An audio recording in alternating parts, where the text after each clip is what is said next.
ധനുമാസത്തെ സമ്പൂർണ്ണ ഫലം. മേടം, അശ്വതി, ഭരണി, കാർത്തികകാൽ.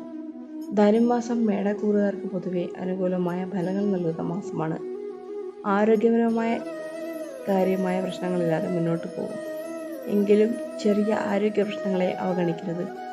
സാമ്പത്തികമായി മെച്ചപ്പെട്ട സമയമാണ്. പുതിയ വരുമാന മാർഗങ്ങൾ കണ്ടെത്താൻ സാധ്യതയുണ്ട്. എന്നാൽ അമിതമായി പണം ചെലവഴിക്കുന്നത് ഒഴിവാക്കുക. തൊഴിൽ രംഗത്ത് പുരോഗതിയും അംഗീകാരവും ലഭിക്കും.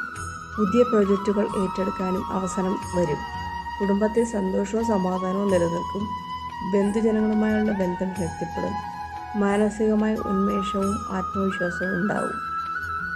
ഇടവം രാശി. കാർത്തിക കാൽ, രോഹിണി, മകയിരം കാൽ. ഇടവക്കൂറുകാർക്ക് ഈ മാസം നല്ല ഫലങ്ങൾ പ്രതീക്ഷിക്കാം. ആരോഗ്യം തൃപ്തികരമായിരിക്കും. എങ്കിലും അമിത ജോലിയും മാനസിക സമ്മർദ്ദവും ഒഴിവാക്കുക. സാമ്പത്തിക സ്ഥിതി മെച്ചപ്പെടും. നിക്ഷേപങ്ങളിൽ നിന്ന് ലാഭം ലഭിക്കാൻ സാധ്യതയുണ്ട്. പുതിയ സാമ്പത്തിക പദ്ധതികളിൽ ശ്രദ്ധയോടെ സമീപിക്കുക. തൊഴിൽ രംഗത്ത് കഠിനാധ്വാനത്തിൻ്റെ പ്രതിഫലം ലഭിക്കും.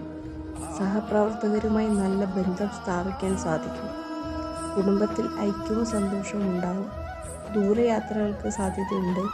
മാനസികമായി ശാന്തതയും ലക്ഷ്യബോധവും നിലനിർത്താൻ സാധിക്കും. മിഥുനക്കൂറ്. മകയിരം കാൽ, തിരുവാതിര, പുണർദം മുക്കാൽ. മിഥുനക്കൂറുകാർക്ക് ധനുമാസം സമ്മിശ്ര ഫലങ്ങൾ നൽകുന്നതാണ്. ആരോഗ്യകാര്യങ്ങളിൽ കൂടുതൽ ശ്രദ്ധ പുലർത്തണം.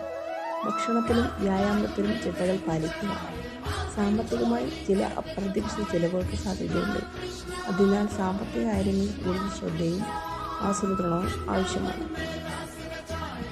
തൊഴിൽ രംഗത്ത് പുതിയ കാര്യങ്ങൾ പഠിക്കുവാനും സഹപ്രവർത്തകരുമായി സഹകരിച്ച് പ്രവർത്തിക്കുവാനും അവസരം ലഭിക്കും. ചില വെല്ലുവിളികളെ നേരിടേണ്ടി വന്നേക്കാം. കുടുംബത്തിൽ ആശയവിനിമയം മെച്ചപ്പെടുത്തേണ്ടത് അത്യാവശ്യമാണ്. മാനസിക പിരിമുറുക്കം കുറയ്ക്കാൻ ധ്യാനവും വിശ്രമവും ശീലിക്കുക. കർക്കിടകക്കൂറ്. പുണർദം കാല്, പൂയം, ആയില്യം. കർക്കിടകക്കൂറുകാർക്ക് ധനുമാസം ഗുണപരമായ മാറ്റങ്ങൾ കൊണ്ടുവരും. ആരോഗ്യം മികച്ചതായിരിക്കും. ഊർജ്ജസ്വലതയോടെ കാര്യങ്ങൾ ചെയ്യാൻ സാധിക്കും. എങ്കിലും മാനസികാരോഗ്യത്തിന് പ്രാധാന്യം നൽകുക. സാമ്പത്തിക കാര്യങ്ങളിൽ നേട്ടങ്ങൾ ഉണ്ടാകും. നിക്ഷേപങ്ങളിൽ നിന്ന് ലാഭം ലഭിക്കും. എന്നാൽ അനാവശ്യ ചിലവുകൾ നിയന്ത്രിക്കുക. തൊഴിൽ രംഗത്ത് പുതിയ ഉത്തരവാദിത്തങ്ങൾ ഏറ്റെടുക്കേണ്ടി വരും. അവ വിജയകരമായി പൂർത്തിയാക്കാൻ സാധിക്കും. നേതൃത്വ ഗുണം പ്രകടമാക്കാൻ അവസരം ലഭിക്കും. കുടുംബത്തിൽ സന്തോഷവും സമാധാനവും നിലനിൽക്കും. മാനസികമായി വൈകാരിക സ്ഥിരതയും ആന്തരിക സമാധാനവും അനുഭവപ്പെടും.